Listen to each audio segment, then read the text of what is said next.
विद्यार्थी मित्रांनो, कर्मधारय समास,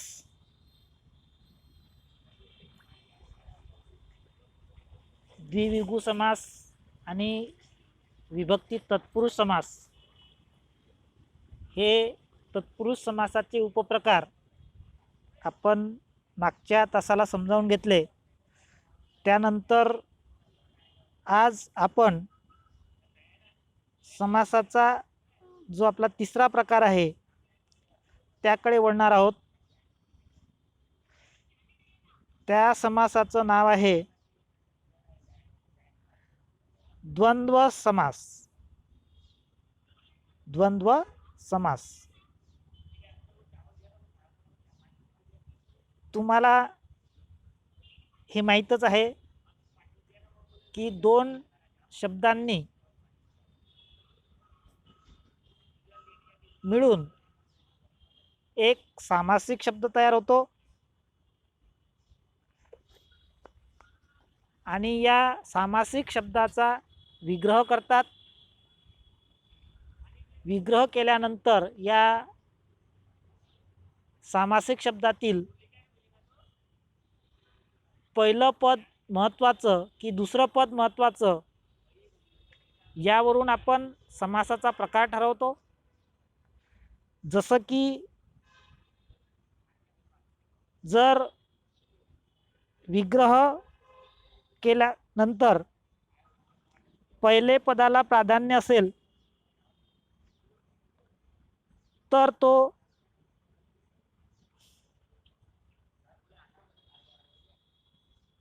अव्ययीभाव समास आहे असे आपण म्हणतो.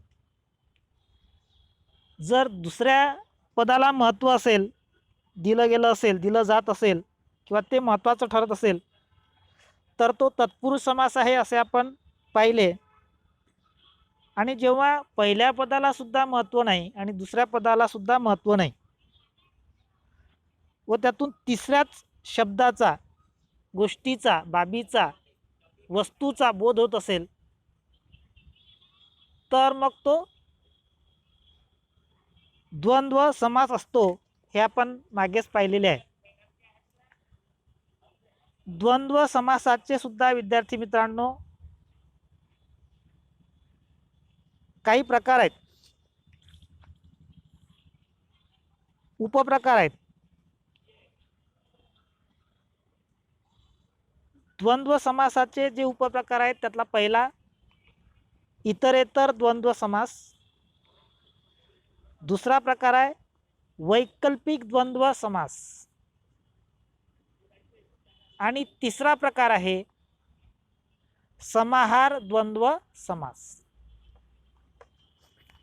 सुरुवातीला विद्यार्थी मित्रांनो आपण हे समजावून घेऊ की द्वंद्व समास कशाला म्हणतात. तर आपण पाहिलं होतं मागच्या तासाला की द्वंद्व समास म्हणजे एखाद्या तिसऱ्याच गोष्टीचा ज्यामधून बोध होतो असा समास आहे.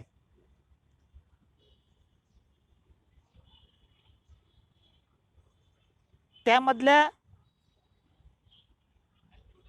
दोनही पदांना महत्त्व नसते आणि तिसऱ्याच कुठल्या तरी पदाचा, वस्तूचा, घटकाचा आपल्याला बोध होत असतो. अशा वेळी तो द्वंद्व समास आहे असे आपण समजतो किंवा त्याला द्वंद्व समास मानतो. द्वंद्व समासाचे तीन प्रकारही आहेत. आता आणखी एक गोष्ट लक्षात घ्या की द्वंद्व समास या समासातील दोन्ही पद अर्थदृष्ट्या प्रधान म्हणजे समान दर्जाची असतात, त्याला द्वंद्व समास असे म्हणतात. दोन्ही पदांचं महत्त्व असते, दोन्ही पदांना महत्त्व दिलेलं असते, तो असतो द्वंद्व समास. आणि या द्वंद्व समासातून त्या दोनही शब्दांऐवजी अन्य तिसऱ्याच शब्दाचा आपल्याला बोध होत असतो.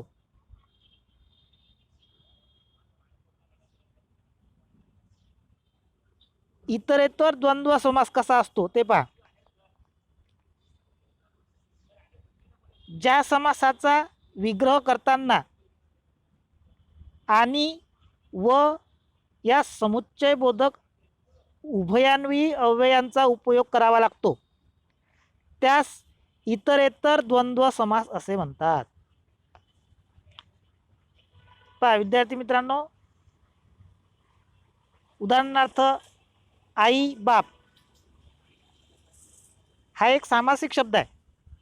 त्यामध्ये आई हा एक शब्द आहे, पहिलं पद आहे, आणि बाप दुसरा शब्द आहे, दुसरे पद आहे. त्याचा विग्रह आपण आई आणि बाप असा करू.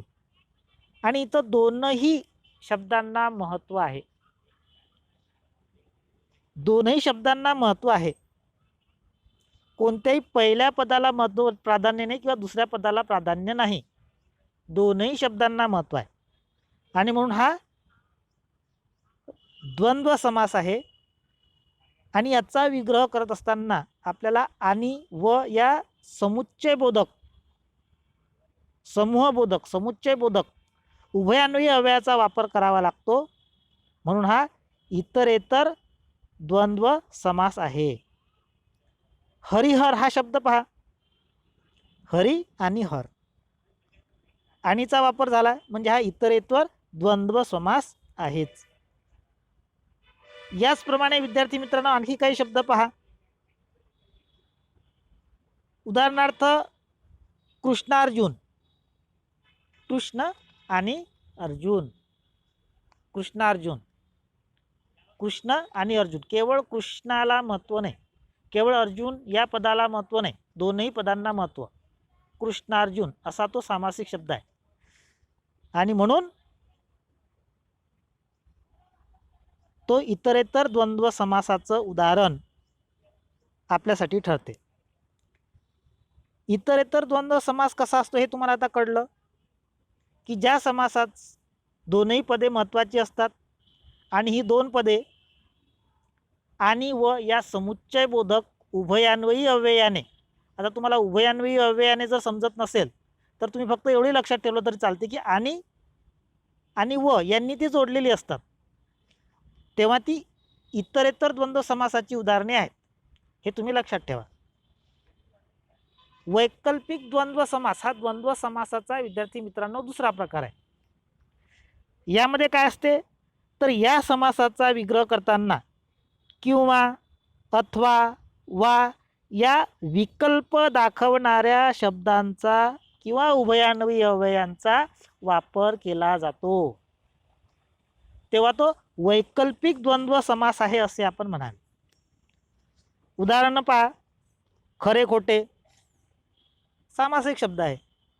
खरे एक पद आहे, खोटे हे दुसरं पद आहे. दोन पदांनी बनलाय, दोन शब्दांनी बनलाय म्हणजे सामासिक शब्द आहे. आणि तो खरे की खोटे हे काही माहीत नाही म्हणून दोघांनाही महत्त्व आहे. म्हणून खरे किंवा खोटे याचा विग्रह करताना तुम्ही कसा विग्रह कराल, खरे किंवा खोटे. किंवाचा वापर झाला तर तो आहे वैकल्पिक, विकल्प, ऑप्शन, ऑप्शन आला. विकल्प म्हणजे ऑप्शन, खरे किंवा खोटे. आणि मग खरे किंवा खोटे यामध्ये तुम्हाला असं दिसेल की हे वैकल्पिक द्वंद्व समासाचं उदाहरण आहे. 3-4 तिथे 3-4 लोक पाहिले बुवा मी असं आपण म्हणतो. त्यात 3 की 4 हे नक्की माहीत नाही म्हणून 3-4, 3 किंवा 4 किंवा 3 अथवा 4 म्हणून हा सुद्धा वैकल्पिक द्वंद्व समासाचं उदाहरण आहे. बरे वाईट, त्याचे जर काही बरे वाईट झाले तर मग मला काही माहीत नाही, म्हणजे काय बरं होणार आहे की वाईट होणार आहे माहीत नाही म्हणून बरे वाईट. बरे हे पहिलं पद, वाईट हे दुसरं पद, बरे वाईट. आणि म्हणून बरे वाईट या शब्दामध्ये सुद्धा वैकल्पिक द्वंद्व समास आहे, कारण याचा विग्रह आपण कसा करू, बरे किंवा वाईट. किंवा पास नापास, पास नापास हा शब्द आहे. पास की नापास माहीत नाही, पास नापास, पास किंवा नापास हा सुद्धा वैकल्पिक द्वंद्व समास आहे. पाप पुण्य, त्याचं पाप पुण्य त्याच्याजवळ, पाप आहे की पुण्य आहे मला माहीत नाही, त्याचं पाप पुण्य त्याच्याजवळ, आणि म्हणून पाप पुण्य, पाप किंवा पुण्य. आणि म्हणून इथे सुद्धा किंवा या शब्दाचा वापर झाला. विकल्प दाखवणाऱ्या उभयान्वयी अव्ययाचा वापर झाला. किंवा अथवा वा या शब्दाचा विग्रह करत असताना जर उपयोग करत असू आपण, तर तो समास म्हणायचा वैकल्पिक द्वंद्व समास. पा त्यानंतर आपला द्वंद्व समासाचा तिसरा प्रकार हा आहे समाहार द्वंद्व. समाहार द्वंद्व. आता मी तुम्हाला म्हटलं होतं की या समासामध्ये पहिलेही पद महत्त्वाचं नसते, दुसरेही पद महत्त्वाचं नसते, अशी परिस्थिती कधीतरी असते, आणि दोन्ही पद महत्त्वाची असतात. इतरेतर द्वंद्वमध्ये आणि आई आणि बाप, मीठ भाकर, तर मीठ आणि भाकर दोघांनाही महत्त्व आहे, दोन्ही पदार्थांना यांना महत्त्व आहे. तर एखाद्या वेळेस असं होतं की ज्या समासातील पदाचा विग्रह करताना त्यातील पदाच्या अर्थाशिवाय त्याच जातीच्या इतर पदार्थांचाही त्यात समावेश म्हणजे समाहार करावा लागतो किंवा केलेला असतो, तेव्हा तो समाहार द्वंद्व समास असतो. मीठ भाकर, दे ना बाबा घरात काही मीठ भाकर असेल तर खायले, ज्यामध्ये मीठ भाकर मिरची हे सगळे पदार्थ त्यामध्ये आले. तर म्हणजे अगदीच मीठ भाकर खायला दे असं नाही म्हणत आपण, म्हणजे आपलं म्हणायचं उद्देश हा असतो की बा मला काहीतरी खायचे पदार्थ दे. मग ते अनेक असू शकतील, पोळी असू शकेल, वरण असू शकेल, भात असू शकेल, भाजी असू शकेल, बरोबर. तर इतर गोष्टींचा त्यात समावेश केलेला असतो, त्याच जातीच्या अन्य वस्तूंचा त्यामध्ये समावेश असतो, म्हणून तो समाहार. जसं मीठ भाकर हा शब्द हे समाहार द्वंद्वाचं उदाहरण आहे. किंवा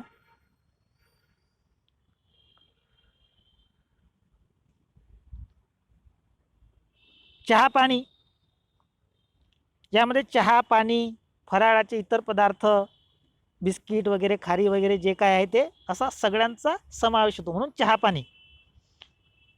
भाजीपाला, भाजीपाला म्हणजे यात सगळंच येतं. मग भाजीपाला आणा म्हणजे काय भाजी आणा पाला आला असा अर्थ नाही. कोबी, कांदे, बटाटे या सगळ्या गोष्टींचा त्यात समावेश होतो, म्हणून हा सुद्धा एक सामासिक शब्द आहे, आणि हा समाहार द्वंद्व समासाचं हे उदाहरण आहे. अंथरूण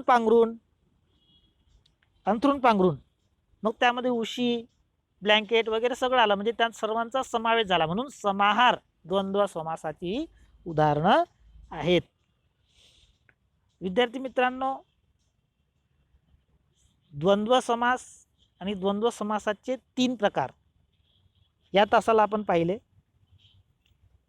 या संदर्भात जर तुमची काही अडचण असेल, कुठे जर काही समजलं नसेल, तर विद्यार्थी मित्रांनो मला फोन करा. त्या तुमच्या प्रश्नांची योग्य उत्तरे किंवा शंका समाधान मी करण्याचा प्रयत्न करेल. हे सर्व माझे लेक्चर किंवा व्याख्यान तुम्ही काळजीपूर्वक ऐका. खरं तर खडू फळा आणि प्रत्यक्ष तुम्ही समोर असणे आणि त्या पद्धतीनं हा तास होणे अपेक्षित आहे.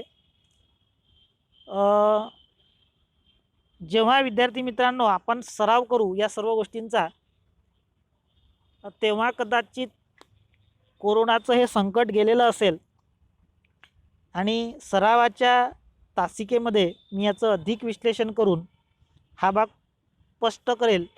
परंतु त्याहीपेक्षा जर तुम्हाला हा प्रकार किंवा हा भाग व्हिडिओच्या माध्यमातूनच जर समजला, तर तेही आनंदाची गोष्ट आहे, कारण याचा अर्थ असा होईल की तुम्ही चांगल्या प्रकारे ऐकू शकता आणि तुमची आकलन शक्ती चांगली आहे हा त्याचा अर्थ होईल. म्हणून तुम्ही समजून घेण्याचा प्रयत्न करा. मी अधिकाधिक सोप्या शब्दांमध्ये सगळं काही समजून सांगण्याचा प्रयत्न करीत असतो.